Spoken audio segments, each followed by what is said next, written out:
Muy buenas noches. Damos la bienvenida a todos los participantes conectados a la conferencia en vivo. Mi nombre es Pablo Romero. Soy parte de la Universidad Autónoma del Beni, de Soluciones Educacionales y Servicios. Soy parte de la Unidad Académica de Soluciones Educacionales y Servicios. Y antes de empezar con la conferencia, me gustaría presentar a nuestra institución.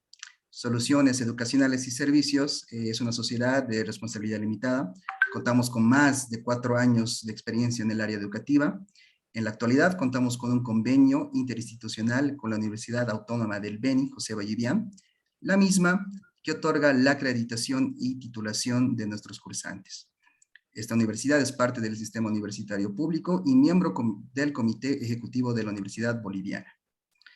La maestría de Niñez y Adolescencia, Doctrina, Legislación y Buenas Prácticas es por mucho uno de nuestros mayores desafíos académicos, ya que es el primer programa a nivel nacional que contará con docentes altamente calificados a nivel internacional, provenientes de Argentina, Bolivia, Ecuador, Brasil, Venezuela, España e Italia. En su mayoría con el grado de PhD, ¿no? Como parte del inicio de las actividades académicas de esta maestría, damos inicio al aula magistral inicial con la primera conferencia titulada Historia y futuro de los derechos de la infancia. Mil disculpas la interrupción, estamos teniendo algunos problemas de conexión. Continúo con la presentación del doctor Emilio García Méndez. Bueno, decía que el doctor Emilio es jurista y experto en derechos de la infancia, tiene un PhD en Derecho por la Universidad de Saarland, Alemania, es consultor del Instituto Interamericano de Derechos Humanos de San José de Costa Rica, también es consultor de UNICEF, de las oficinas de Chile, Uruguay, India y Angola. Presidente de la Comisión de Infancia del Colegio Público de Abogados de la Capital Federal, en Argentina, y es presidente de la Fundación Sur Argentina. Doctor Emilio, dado esta presentación, le paso a usted el micrófono para que pueda continuar con su conferencia. Bueno, muchísimas Bienvenido. gracias. Muy buenas noches. Yo quisiera comenzar haciendo 3 agradecimientos. En primer lugar, a la Universidad Autónoma del Beni, quien tuvo la gentileza de invitarme para dar esta charla. En segundo lugar, a mi amiga y colega, la profesora María Gracia Moraes, sin la cual la Universidad Autónoma del Beni no me hubiera invitado, porque ella fue quien me recomendó para dar esta conferencia. Y en tercer lugar, al señor Pablo Romero, que yo lo tengo en la pantalla, porque sin el soporte técnico del señor Romero, le puedo asegurar que esta conferencia sería totalmente imposible. Así que a los 3 vaya mi agradecimiento. Yo quisiera que estas palabras mías, todo lo que voy a decir, en primer lugar que sean entendidas como lo contrario a una verdad revelada. Quisiera que las entiendan y que las escucharan solamente con sentido crítico y que sea una invitación para el debate y para la discusión, a la cual no solamente nunca le he huido, sino que debo reconocer que me gusta mucho. Pero por sobre todas las cosas, lo que me gustaría con esta conferencia inaugural, con esta charla inaugural, es ser útil en el sentido de que esta charla pueda servirle a aquellos que están inscritos en la maestría y a aquellos que puedan llegar a inscribirse en estos momentos, para entender mejor el sentido de esta aventura pedagógica que ustedes están emprendiendo con esta maestría. Porque una maestría específicamente sobre la cuestión de la infancia me parece que es una verdadera aventura pedagógica. Mi charla va a tener, digamos, cuatro puntos fundamentales, que yo los he enviado a la universidad, pero me permito volver a repetirlos. Si yo tuviera que dividirla, y quiero hacer una aclaración, por razones que tienen que ver con el tiempo, muchos de los temas que voy a tratar, los voy a tratar con profundidad, pero al mismo tiempo en forma muy esquemática en razón del tiempo. Los 4 temas fundamentales son, yo los llamaría de esta forma. En primer lugar, la cuestión del menor al ciudadano en la historia general y en particular en América Latina. El segundo tema se refiere al tema de la Convención Internacional de los Derechos del Niño, su surgimiento, sentido, creación y evolución. El tercer punto, muy breve que voy a tocar, pero muy importante, es el tema, la cuestión del interés superior del niño. Y el cuarto punto, lo que yo llamo los temas emblemáticos de la infancia. Sin embargo, a pesar de que yo he enumerado estos 4 temas, hay un punto cero, ¿sí?, que no estaba en la hoja de ruta de mi charla que yo envié previamente.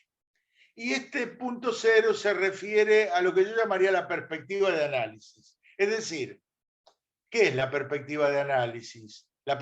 Mi perspectiva de análisis. En realidad, la cuestión de mi perspectiva de análisis no hace otra cosa que intentar responder a una pregunta legítima que muchos de ustedes pueden hacerse en la medida que yo voy avanzando en mi charla. ¿Y cuál es la pregunta legítima? Y bueno, ¿desde dónde? ¿Sí? Emilio García Méndez está diciendo las cosas que dice. ¿Sí? ¿Desde qué perspectiva lo está diciendo? Y lo que me gustaría es hacer explícita mi perspectiva. Claro que esto podría ser entendido y decir, bueno, nos va a plantear la cuestión metodológica. Y si ustedes quieren, sí. ¿Cuál es mi metodología de abordaje de este tema? Ahora, yo uso la palabra metodología, también la uso entre comillas, porque yo no creo, ¿sí?, como hay gente que legítimamente piensa, que por un lado hay cuestiones sustanciales y por el otro lado hay cuestiones de perspectiva o cuestiones metodológicas. Para mí la perspectiva, cualquiera que ésta sea, es una cuestión sustancial. ¿Sí? Entonces, ¿cuál es mi perspectiva? Yo diría que mi perspectiva de abordaje de estos temas es una triple perspectiva. En primer lugar, es una perspectiva histórica. En segundo lugar, es una perspectiva crítica. Y en tercer lugar, que es el menos autoevidente cuando yo lo menciono, es una perspectiva no ontológica. ¿Por qué mi perspectiva es crítica? ¿Sí? Porque mi perspectiva es crítica porque no puede dejar de ser crítica. Por ejemplo, esta no es una maestría sobre la infancia, porque si uno hiciera una maestría sobre puericultura o hiciera una maestría sobre pediatría, también sería una maestría sobre la infancia. Pero, ¿en qué difiere una maestría sobre pediatría y una maestría como esta, en la cual la perspectiva debe ser crítica? Es que esta no es una perspectiva sobre la infancia, sino que esta es una perspectiva sobre los derechos de la infancia. Y como yo estoy convencido que cuando hablo de derechos, la perspectiva histórica no es deseable. La perspectiva histórica es imprescindible. Yo creo, estoy absolutamente convencido que no se puede abordar la cuestión de los derechos en general y de la infancia en particular si no es desde una perspectiva histórica. ¿Y por qué? Bueno, porque los derechos no son productos naturales, como una manzana o una banana. Los derechos son productos sociales, que se ganan, y uno habla muchas veces, de la conquista del derecho, y a veces por pudor o por, como quieran llamarlo ustedes, se habla menos de la pérdida de los derechos, pero los derechos se ganan y los derechos también se pierden. Si alguien, por ejemplo, me preguntara, ¿cómo se puede perder un derecho? Yo les diría a ustedes que hay una forma que es casi infalible, ¿sí?, de perder un derecho. Y la forma de perder un derecho es, paradójicamente, perder de vista su origen histórico. Es decir, cuando yo pierdo de vista el origen histórico de un derecho, ¿qué hago yo? Lo naturalizo. Cuando yo naturalizo un derecho, estoy preparado para perderlo. Miren, voy a dar este ejemplo.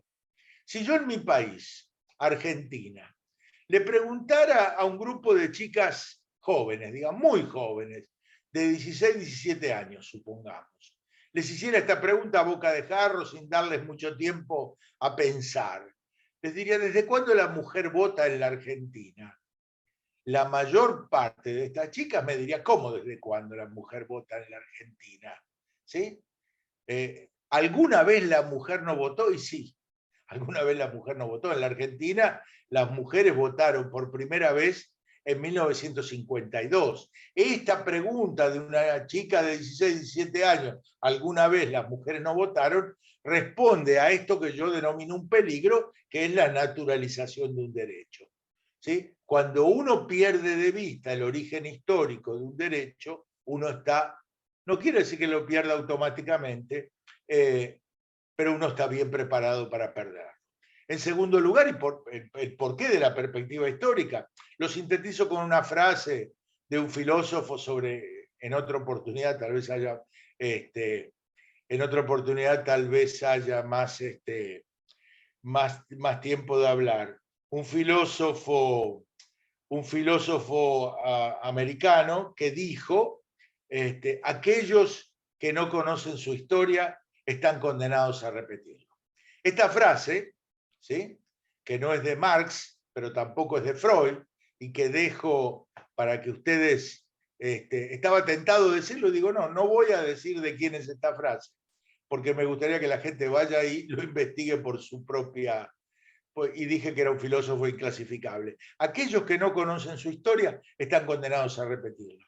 ¿Y cuál es la historia que nosotros, si no conocemos nuestra historia, estamos condenados a repetirla? Estamos condenados a repetir una historia de la justicia de menores, del tutelarismo en América Latina y de las peores atrocidades en contra de la infancia con la excusa de proteger sus derechos. Entonces, estos son los dos motivos por el cual nosotros deberíamos no perder de vista el origen histórico de esta cuestión. El segundo aspecto tiene que ver con el tema de que mi perspectiva es una perspectiva crítica.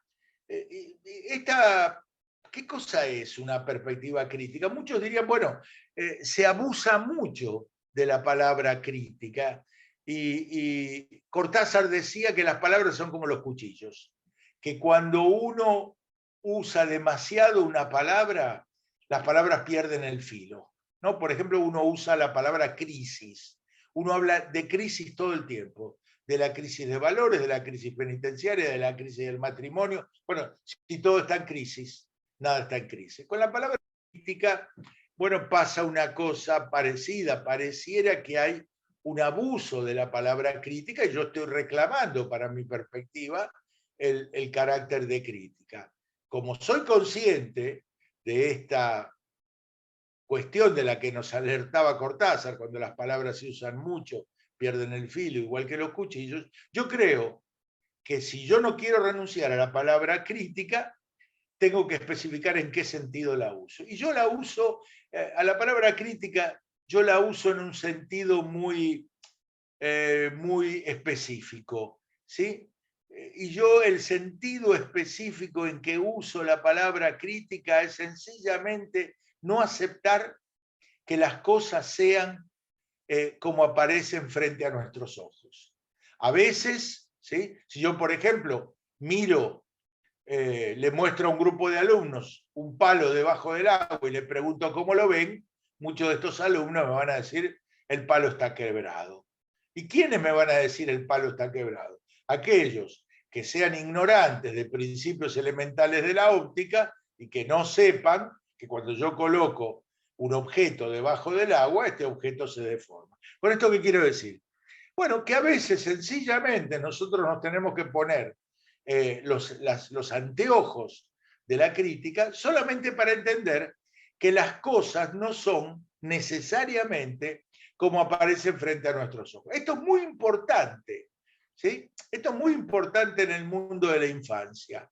Y esto es muy importante, y voy a sintetizarlo, por el carácter esquemático que yo le voy a dar a esta charla, en una frase que yo he repetido muchas veces, y es que necesitamos en este mundo particularmente tener una perspectiva crítica para saber que las cosas no son siempre como aparecen frente a nuestros ojos, sobre todo porque la historia es terca en mostrar que las peores atrocidades, primero los hombres en relación a las mujeres, y después los adultos, hombres o mujeres en relación a los niños, las peores atrocidades las han cometido y las siguen cometiendo mucho más en nombre del amor, la piedad, la compasión, mucho más que en nombre de la propia represión. Por eso es que nosotros necesitamos una perspectiva de carácter crítica, para discernir acerca de que una cosa son los discursos y otra cosa son las prácticas. Y el último punto tiene que ver con la forma como concebimos a la realidad. Y hay dos formas básicamente de concebir a la realidad. Yo puedo concebir a la realidad como un dato ontológico. La realidad es algo que está ahí, un hecho dado, que está fuera de mí, que soy el observador. Yo no creo en esta forma de concebir la realidad. Yo creo que la realidad sí existe y hay datos objetivos de la realidad.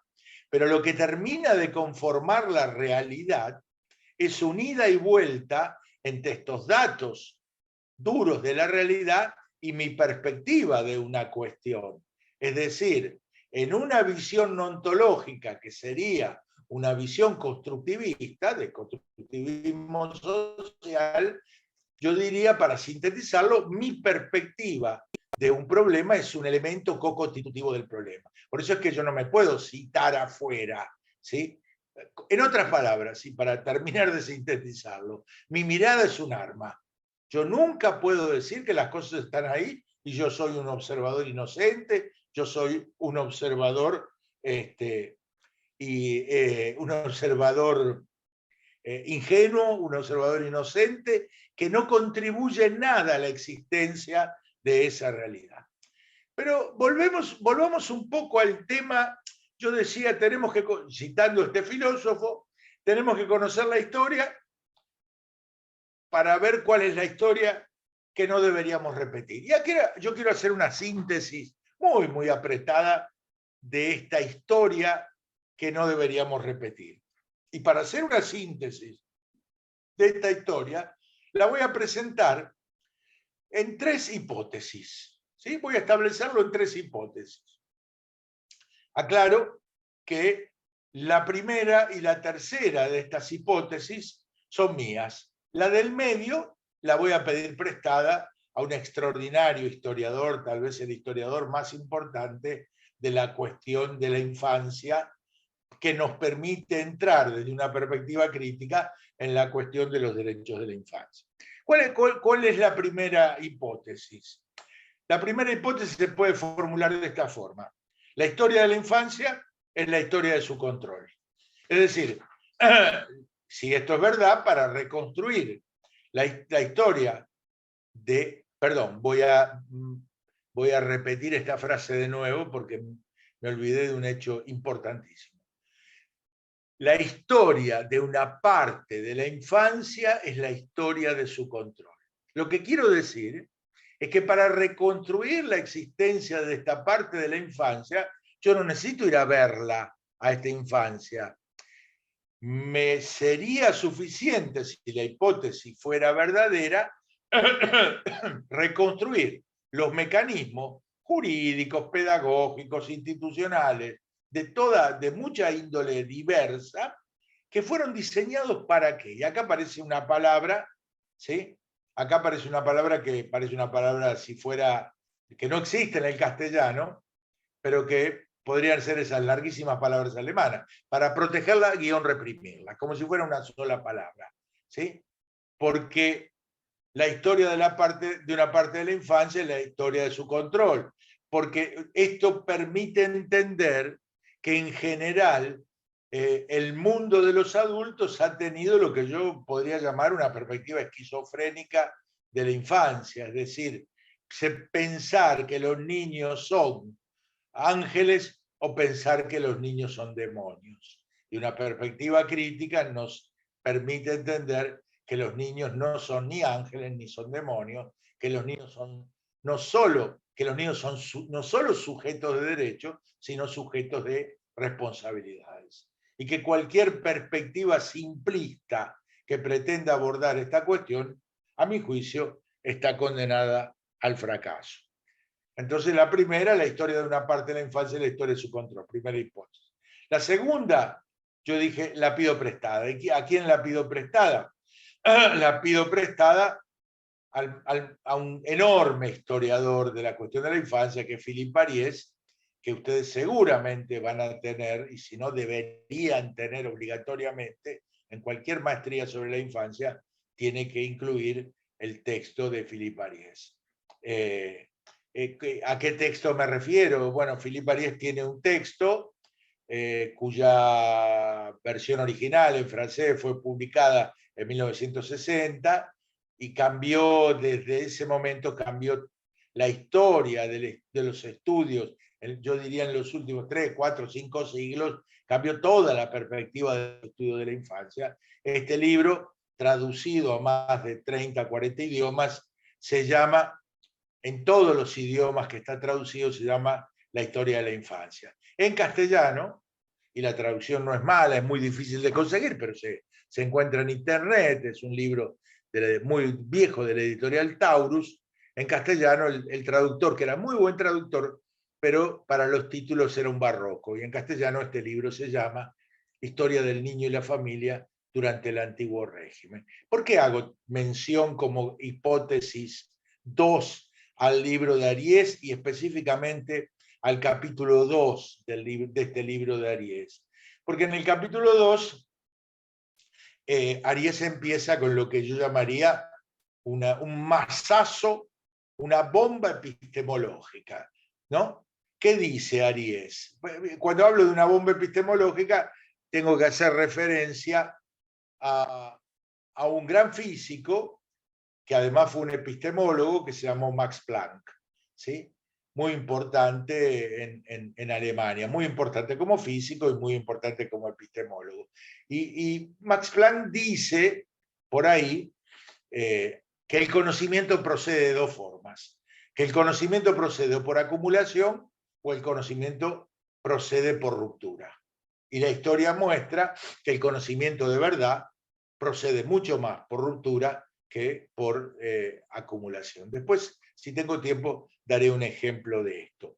Pero, ¿qué es lo que dice Ariès al inicio de su capítulo 2? Dice, ¿sí? Antes del siglo XVII la infancia no existe. Esta es una bomba epistemológica. Entonces, si alguien con espíritu crítico estuviera escuchando la clase de Ariès, le diría, profesor Ariès, ¿me puede dar un argumento, me puede explicar, ¿sí? ¿Por qué usted dice que antes del siglo XVII la infancia no existe? Y Ariès, como su ruptura epistemológica es tan grande, no puede utilizar elementos tradicionales. Cuando alguien produce una ruptura epistemológica muy grande, no puede utilizar la bibliografía tradicional. Miren, les doy el ejemplo. Tal vez la ruptura epistemológica más extraordinaria, se piense lo que se piense de su obra en el siglo XX, la produjo Freud con su literal descubrimiento del inconsciente.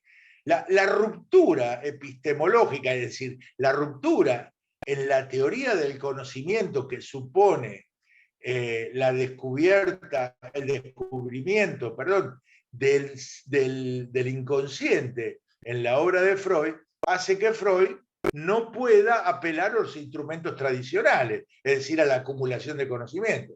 Si uno mira, y con esto cierro este punto, si uno se tomara el trabajo de leer los pies de páginas de las obras completas de Freud, podría ver, sin ninguna dificultad, que Freud no cita especialistas, no cita frenólogos, no cita psiquiatras, ¿no?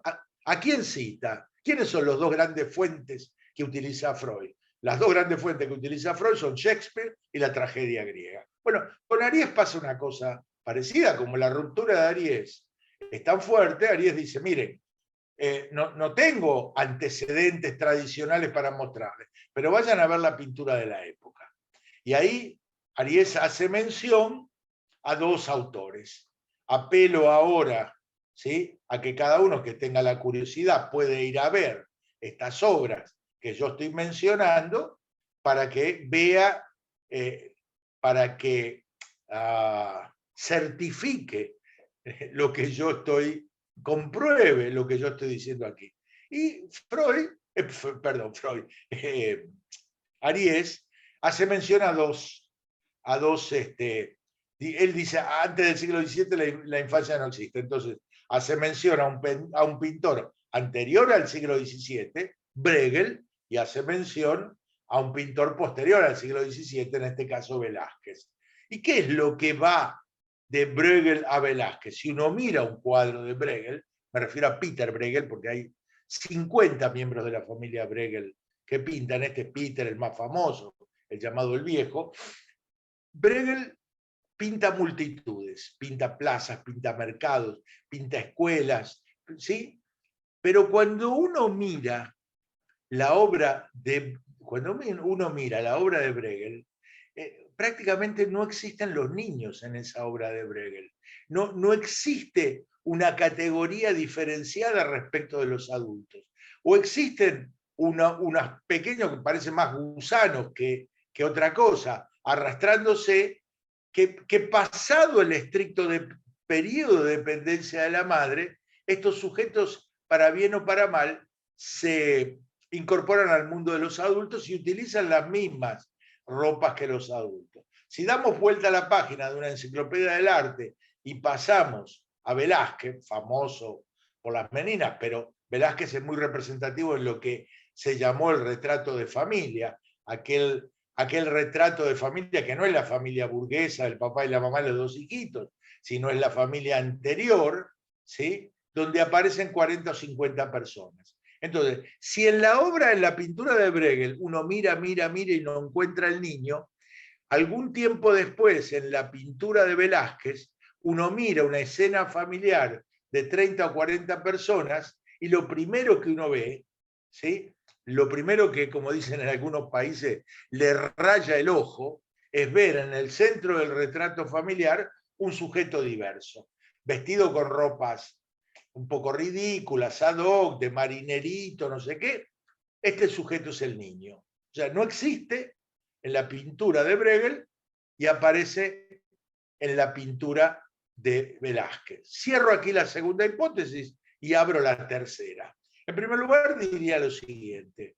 Esto que acabo de nombrar es lo que nosotros podríamos llamar, voy a usar dos palabras, que después seguramente algún profesor va a hilar más fino sobre esto que voy a decir. Esto que yo acabo de mostrar podría ser el proceso de descubrimiento de la infancia o el proceso de construcción de la infancia. Esa es la primera reflexión.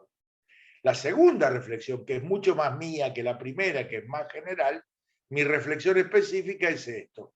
Si este es el proceso de descubrimiento, de construcción de la infancia va a pagar un precio muy caro por su descubrimiento, ¿sí?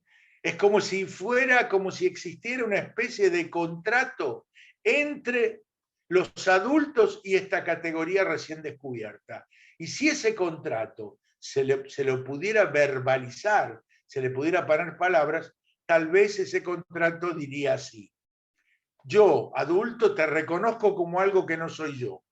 Te reconozco como una categoría diferenciada respecto de los adultos, pero te reconozco por lo que no sabés, te reconozco por lo que no podés, te reconozco por lo que no sos capaz. Es decir, yo estoy convencido que el descubrimiento de la infancia como una categoría diferenciada respecto de los adultos es el reconocimiento de su incapacidad. Que la infancia va a pagar un precio muy caro, ¿sí?, por este descubrimiento, porque sobre esta incapacidad, ¿sí?, socialmente construida y a lo largo del tiempo, después va a calzar como un guante, ¿sí?, la incapacidad jurídica. Entonces, el niño es, ¿sí?, el testigo inhábil, la imposibilidad etcétera, etcétera, etcétera, etcétera. ¿Sí? Esta es la historia por el cual yo digo que la infancia va a pagar un precio muy alto por este reconocimiento. Pero acá, para hacer mención a la existencia de la infancia como una categoría diferenciada respecto de los adultos, yo creo que no estamos asistiendo a lo que uno podría llamar el nacimiento o el descubrimiento de un niño. No, estamos hablando del nacimiento o el descubrimiento de la infancia como una categoría social ampliada. Y para hablar del descubrimiento o construcción de la infancia como una categoría social ampliada, tenemos que hacer mención a una institución, justamente, que a partir del siglo XI empieza a salir, que a partir del siglo, en realidad del siglo XV, empieza a salir de donde venía existiendo en forma media clandestina y larvada, ¿sí?, desde el siglo XI. Y venía existiendo básicamente en dos lugares. ¿Cuáles? Los monasterios y la casa de los ricos. Ya ustedes habrán podido adivinar a qué institución me estoy refiriendo. Me estoy refiriendo a la escuela. Este proceso de construcción de la infancia coincide con este proceso de construcción de la escuela a partir del siglo XV como una institución que está vinculada a la caída del mundo feudal, a las municipalidades, a la ruptura de este mundo y sobre todo, más que ruptura, a la fragmentación de este mundo. Entonces, para sintetizar, no todos los sujetos de esta categoría recién descubierta tienen la capacidad de entrar o de permanecer en la escuela. Entonces, se empieza a producir, cuando uno habla del descubrimiento de la infancia, esta palabra es incorrecta. No se descubre la infancia, se descubren las infancias. Y en este descubrimiento de por lo menos dos tipos de infancia, la escuela tiene un papel fundamental. Porque no todos los sujetos de esta categoría recién descubierta pasan, ¿sí?, tienen contacto con la escuela, se pueden quedar, ¿sí?, con la escuela. Entonces empieza a producirse una dicotomía entre la infancia-escuela y la infancia no escuela, para decirlo en forma esquemática. Y las palabras, que son cualquier cosa menos inocentes, una sola palabra no va a poder designar estas dos categorías de infancia. Entonces, para la infancia escuela, y esto ustedes lo pueden comprobar en todas las lenguas que se les ocurra hacer este experimento. Entonces, para aquella infancia escuela, que casi siempre, por otra parte, coincide con la infancia familia, aparece el concepto de niños y adolescentes. Y los otros, y esta excrescencia de la categoría infancia, que son aquellos que es la infancia no escuela y la infancia no familia. Bueno, estos no van a ser niños, estos no van a ser adolescentes, estos que van a ser menores. Los menores son como una especie de excrescencia de la categoría infancia. Entonces no se descubre la infancia, sino que se descubren las infancias. Podemos decir, para pensarlo en los términos en que yo lo he planteado, al comienzo, podemos decir que entramos en la historia de la infancia en América Latina. Y las leyes de menores, ¿sí?, son leyes cuyo discurso declarado es proteger no a la infancia. No hay esta vocación de universalidad, es la de proteger a los menores. Bueno, ¿y qué hay de errado? Porque uno diría, por eso es que es necesaria la perspectiva crítica. ¿Qué hay de malo en proteger a un menor? Bueno, hay todo de malo en proteger a un menor. Porque cuando yo quiero proteger a una persona, yo lleno de contenido discrecional las necesidades de esta persona. Entonces, el desafío que a nosotros se nos plantea no es de proteger a las personas. El desafío que se nos plantea es de proteger a los derechos de las personas. Porque cuando yo protejo personas, ¿sí?, yo utilizo la discrecionalidad en la protección de la persona para eliminar sus derechos. Entonces, yo lo que tengo que proteger son los derechos de las personas, que son las necesidades de estas personas objetivadas. Entonces,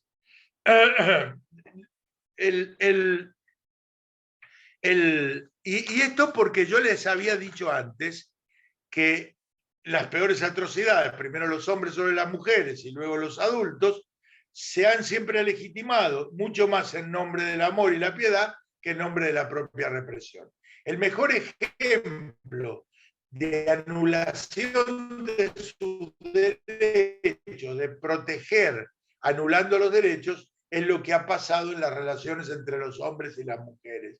Miren, en un país como Italia, hasta fines de los años 60 del siglo pasado, y en la Argentina hasta la de cosa que ahora las mujeres, las chicas jóvenes que me están escuchando, esto que voy a decir ahora, les va a sonar ridículo, esa es la palabra que les va a sonar. Bueno, el Código Civil italiano, el Código Civil argentino y prácticamente todos los códigos civiles tenían un artículo que recién fue empezado a derogarse en los años 60, 70 y 80 del siglo pasado, que decía, ¿sí? La mujer casada mayor de edad necesita la autorización del marido para trabajar. Piensen ustedes que esto que hoy nos suena ridículo, bueno, esto era una norma jurídica que además existía como una norma social. Ahora, ¿cuál era el sentido? Es decir, la historia de las relaciones de los hombres con las mujeres en el campo de los derechos es anular los derechos de las mujeres, vaciar estos derechos de las mujeres. ¿Cuál era el argumento para decir una cosa que no nos suena entre ridícula y monstruosa, que la mujer casada mayor de edad necesita la autorización del marido para trabajar? Bueno, el argumento era que hay que proteger a las mujeres. Entonces, esta idea de proteger a las personas es una idea que aparece como profundamente equivocada, y de lo que se trata es la de proteger sus derechos. Les voy a dar un ejemplo boliviano para que ustedes lo puedan buscar. En el Código boliviano, si no me equivoco, es un código del menor de 1990, el artículo, si no me equivoco, 191, 192, tenía el artículo 191, 192 del Código de Menor boliviano de 1990, tenía un artículo que decía así: en los casos de naturaleza penal, estará estrictamente prohibida la presencia del abogado. Imagínense cuando una persona, o cuando cualquier adulto es acusado de un delito, lo primero que dice: yo quiero un abogado, yo quiero defenderme, ¿sí? Yo necesito un abogado para defenderme. Bueno, esta cultura de la protección que llevaba a la anulación total aparece consagrada en el campo de los menores en el artículo 190 de este Código de Menores. Nosotros en esta historia latinoamericana, yo creo que podemos distinguir tres etapas. En esta historia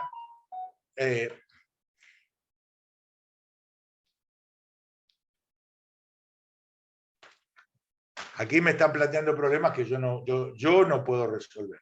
Así que yo les agradezco. Problemas de naturaleza técnica me resultan imposible de resolver. Yo ahora quiero decir que en la historia latinoamericana, nosotros distinguimos, o en la cuestión occidental de los derechos de la infancia, me parece posible distinguir tres etapas. Yo diría que hay una primera etapa hasta 1899, que podríamos denominarla del derecho penal indiferenciado. Hasta 1899, cuando uno preguntaba, sobre todo en la faz penal, cuál es la especificidad jurídica del tratamiento de los menores de edad.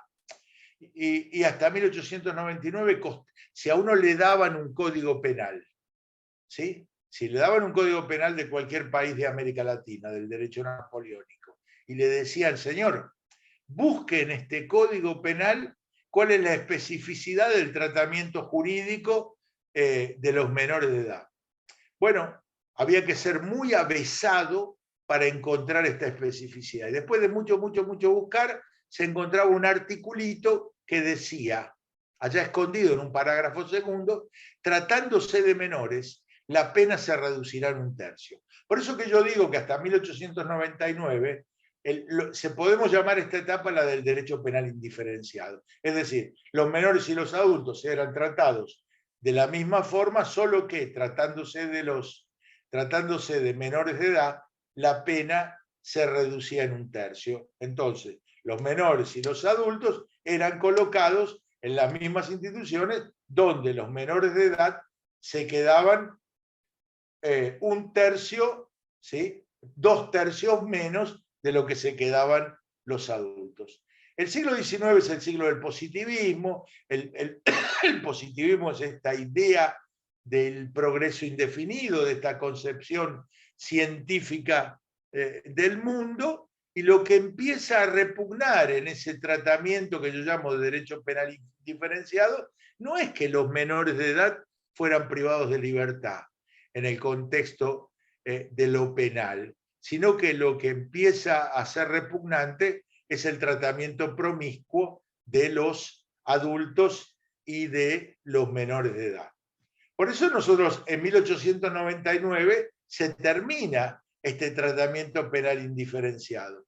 Y digo 1899 porque en 1899 aparece en la ciudad de Chicago, en Illinois, en Estados Unidos, el primer tribunal de menores del mundo. Y bajo la égida del positivismo se hace un discurso que el discurso declarado dice: vamos a sacar a los menores del derecho penal. En realidad, cuando uno define el derecho penal, uno no lo define por las formalidades, sino por las sustancialidades. Y el derecho penal, a diferencia de otros derechos, en la medida en que tiene la posibilidad, ¿sí? Ni hablemos de aquellas legislaciones que poseen la pena de muerte, que hoy en día son muy pocas, pero tiene la capacidad de producir sufrimientos reales. Vaya si la privación de libertad no es un sufrimiento real. Entonces, este discurso que se hace a partir de la invención del derecho de menores dice: vamos a sacar a los menores del derecho penal y vamos a crear un nuevo derecho, un derecho de menores. En realidad no se lo saca a los menores del derecho penal, de lo que se los saca es de las garantías del derecho penal. Porque entonces este proceso que arranca en 1899 en Estados Unidos es lo que yo llamé en mucho tiempo es un festival del eufemismo, porque dice: no va a haber más penas. Claro, no se van a llamar penas, ¿sí? Pero se van a llamar medidas de seguridad. Y los menores de edad van a estar en instituciones que son iguales o peores que las instituciones penitenciarias, pero van a estar separados de los adultos, ¿sí? Y la otra diferencia es que los menores de edad, cuando los adultos sean sometidos a una pena, si uno le preguntaba a un juez de menores: ¿pero usted somete a los menores de edad a una pena? No, yo no los someto a una pena, yo los someto a una medida. ¿Y cuál es la diferencia entre pena y medida? Que la medida es una pena solamente que de carácter indeterminado. Entonces, este proceso es el proceso que va del derecho penal indiferenciado, ¿sí? A la existencia de la justicia de menores. Yo no tengo mucho tiempo ahora, pero voy a explicar esto. En Estados Unidos, a fines del siglo XIX, nace la justicia de menores. Esta justicia, esto que pasa en Estados Unidos en 1899, no tiene ninguna influencia en América Latina. Tiene una influencia sobre Europa. Y la influencia que tiene sobre Europa es que entre 1905 y 1920 se crean los tribunales de menores en todos los países europeos. Ahora sí, fíjense qué interesante este movimiento triangular de Estados Unidos a Europa, y de Europa es que esta idea, ¿sí?, del nuevo derecho de menores entra en América Latina. ¿Y dónde entra? Había dos países que estaban para esta idea del progreso indefinido, que es propia del siglo XIX, que es el siglo del positivismo, que estaban preparados para que entraran. Estos tres países en ese momento son México, Brasil y la Argentina. Por razones, bueno, que tienen que ver con historias y circunstancias personales, pero tiene que ver con la influencia del positivismo en la Argentina, la primera ley de menores de América Latina se aprueba en la Argentina, que es la llamada Ley Agote de 1919. Ahora, el proceso que va de Estados Unidos a Europa y de Europa a la Argentina está mediado por algo que ocurre en el 1911, porque en 1911 hay un congreso en el Senado francés, el primer congreso del mundo, el primer congreso internacional de justicia de menores. Este congreso iba a tener una doble finalidad.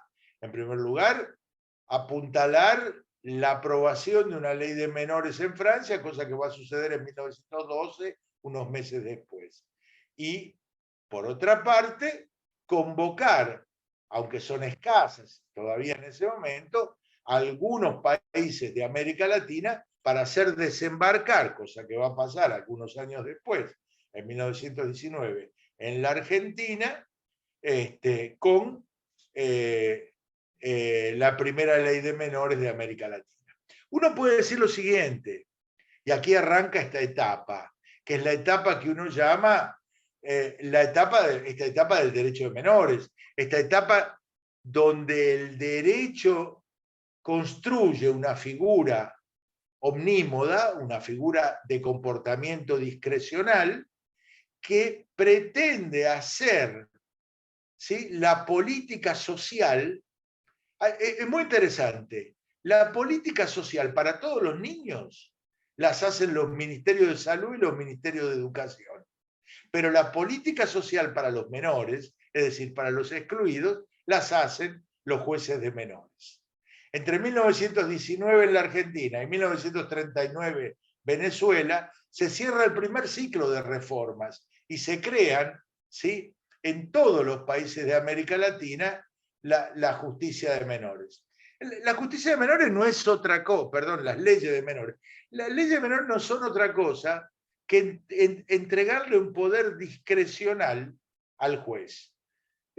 Estas leyes, cuya primera cosecha va de 1919 a 1939, después tienen algunas reformas, pero son todas variaciones sobre una misma melodía.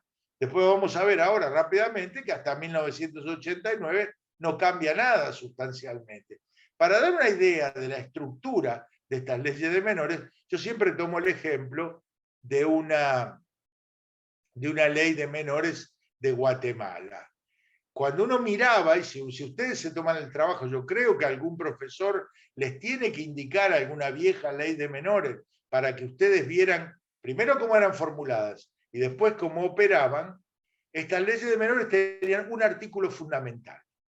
Un artículo que en algunos casos tenía 70, 80, 90 incisos. ¿Y qué era este artículo que ocupaba 10 páginas? Era el artículo que decía cuáles eran las funciones del juez. En la legislación, en la ley de menores de Guatemala, había un artículo que tenía, yo creo que tenía como 40 y tantos incisos, que decía, son funciones del juez, A, B, C, D. Y la última decía, y todo aquello que el juez estimara conveniente. Con lo cual ustedes se pueden dar cuenta que desde el punto de vista de la estructura jurídica, se podía haber ahorrado los 40 incisos y haber formulado jurídicamente ese artículo diciendo los jueces menores pueden hacer lo que se les da la gana, porque en esencia eso era el sentido. Ahora, se aprueban estas leyes, y estas leyes acompañan, estas leyes de menores, acompañan una cierta cultura que yo, para sintetizar, y ahora empiezo a entrar, digamos, en lo que yo llamaría la parte final, voy a sintetizar esta cultura en el tema de la relación entre los padres y los hijos. Yo tengo un hijo, ¿sí? No es nada metafórico, tengo un hijo. Y tuve un padre, pero las relaciones mías con mi hijo no son las mismas relaciones que tuve con mi padre. Mi padre me decía, hace tal cosa. ¿Y por qué? Porque te lo digo yo que soy tu papá. ¿Sí? El padre más democrático daba esta explicación que decía, y porque te lo digo yo que soy tu papá. El otro iba a un golpe. Cuando a mí muchos años después mi hijo repetía esta pregunta, si yo, por falta de tiempo de reflexión, se me escapaba con mi hijo la la respuesta que yo recibía de mi padre, si mi hijo me preguntaba ¿por qué tal cosa? Y yo le decía, porque soy tu papá, a mi hijo me miraba y me decía, o con palabras o con el lenguaje corporal, pobre hombre, se quedó sin argumentos. ¿Sí? Este es el proceso, lo estoy dando así muy rápidamente, ¿sí? Este es el proceso de transformación y democratización de las relaciones familiares. Entre los años 50, 60, 70, 80, empieza a darse un proceso de democratización de las relaciones familiares. En las relaciones del Estado con las mujeres, del Estado con los niños y en las relaciones de entre los hombres y las mujeres y entre los adultos y los niños. Ese estado, ese proceso de democratización de las relaciones familiares hizo que fuera posible pensar un instrumento jurídico de carácter internacional que en pocas palabras, dijera esto: los niños son sujetos de derechos. Piensen ustedes, ¿sí?, que si uno lo mira desde una perspectiva no histórica, esto no quiere decir nada. Pero piensen ustedes los siglos que han pasado bajo los puentes del derecho, entre el derecho romano y el derecho que representa la Convención cuando dice que los niños son sujetos de derecho.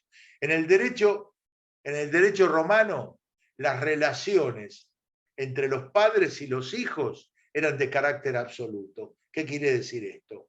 Que el padre tenía poder de vida o muerte sobre el hijo.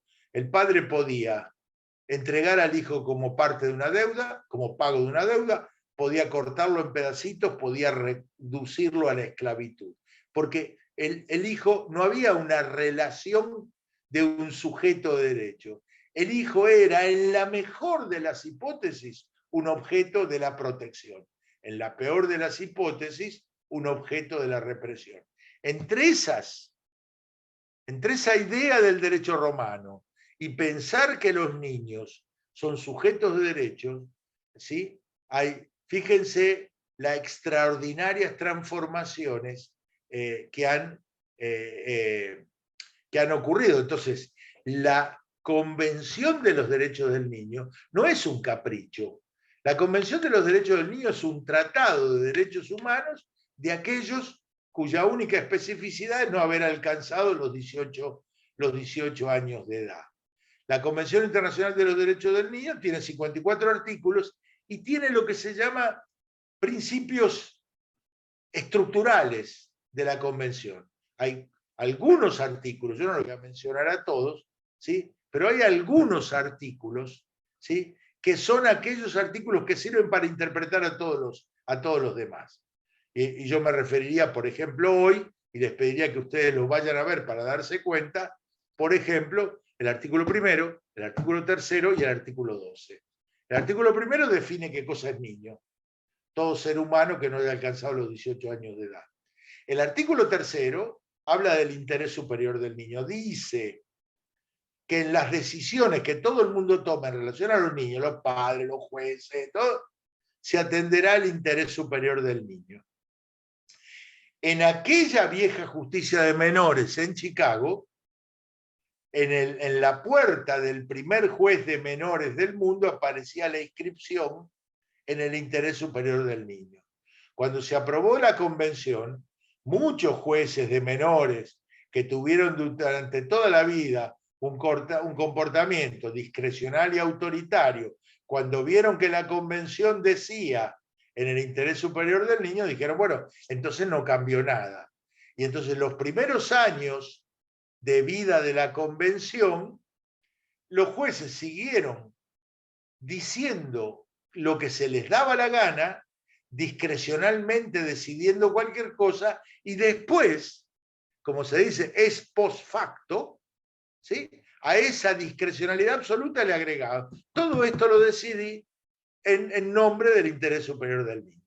Esto empezó a confrontarse, porque esto es lo que pensar que cuando un niño es un sujeto de derecho, ¿qué significa también? Bueno, significa que yo presido una fundación que no hace derecho de familia, hace derecho de infancia. Y nosotros litigamos todos los días en los tribunales, ¿sí? No hacemos derecho de familia, nosotros representamos a los niños y entonces litigamos en los tribunales en función de los derechos de los niños, cuando los niños tienen intereses contrapuestos, cuando los niños tienen intereses contrapuestos contra los, en relación a sus padres. Y entonces lo que pasa, que aquella primera interpretación del interés superior del niño como un cheque en blanco, empezó a entenderse de otra forma. El interés superior del niño no era decidir cualquier cosa y después decir que se decidía en el nombre del interés superior del niño. El interés superior del niño era y sigue siendo hoy, todavía está abierto, es una batalla jurisprudencial. El interés superior del niño es la satisfacción del máximo posible de sus derechos. Y que yo no puedo, para protegerle un derecho a un niño, violarle todos los otros derechos. Yo no puedo, para proteger a la mujer, ¿sí?, hacer aprobar un artículo que dice que la mujer tiene que pedir, ¿sí?, permiso al marido para trabajar. Entonces, esta es la lucha que es social, pero básicamente jurídica, que es jurídica, pero básicamente social, en torno al interés superior del niño. Y por último, para cerrar, yo diría que la observación muestra que en los últimos 30, 40, 50 años ha habido en relación a la infancia a temas emblemáticos. Yo llamo un tema emblemático un tema que en una determinada circunstancia histórica tiene la capacidad de sintetizar otros temas. Un tema emblemático es la forma como uno ve un problema en una determinada etapa histórica. Yo voy a hacer esta mención, vuelvo a decir en forma esquemática, porque me gustaría que ustedes vayan a buscar textos para verificar esto que yo estoy diciendo.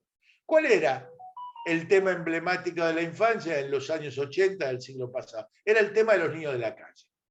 El problema de la infancia era el problema de los niños de la calle. El tema de los niños de la calle era el prisma a través del cual se veía el tema de la infancia. En la década de los 90 ya no fue más el tema de los niños de la calle. En la década de los 90 fue el tema del trabajo infantil. Y en el siglo XXI y hasta el día de hoy, a mí me da la impresión de que el tema emblemático no significa que sea un tema único. El tema emblemático es aquel tema que sintetiza la cuestión de la infancia. Y es un tema, y me parece que el tema emblemático actual en casi todos los países de América Latina, es la cuestión de los adolescentes en conflicto con la ley penal. Y me parece que hoy, a pesar de su carácter reducido, porque son pocos comparados con otras categorías de niños, la cuestión de los adolescentes infractores tiene un carácter contaminante negativo sobre el conjunto de las políticas sociales. Y la historia muestra que aquel que no resuelva esta cuestión cuantitativa reducida, que no la resuelva adecuadamente, no va a poder resolver el resto de las cuestiones que involucran a la política social para la infancia. Yo con esto quisiera cerrar, quisiera abrir el espacio de las preguntas, devolverle a Pablo Romero la palabra y decirle que, bueno, que están a tiempo todavía, según lo que me han dicho, para inscribirse en esta maestría, que me parece que va a prometer, más algo que yo sinteticé al principio, una verdadera aventura pedagógica. Así que paso la palabra, agradezco a ustedes y paso la palabra a Pablo Romero.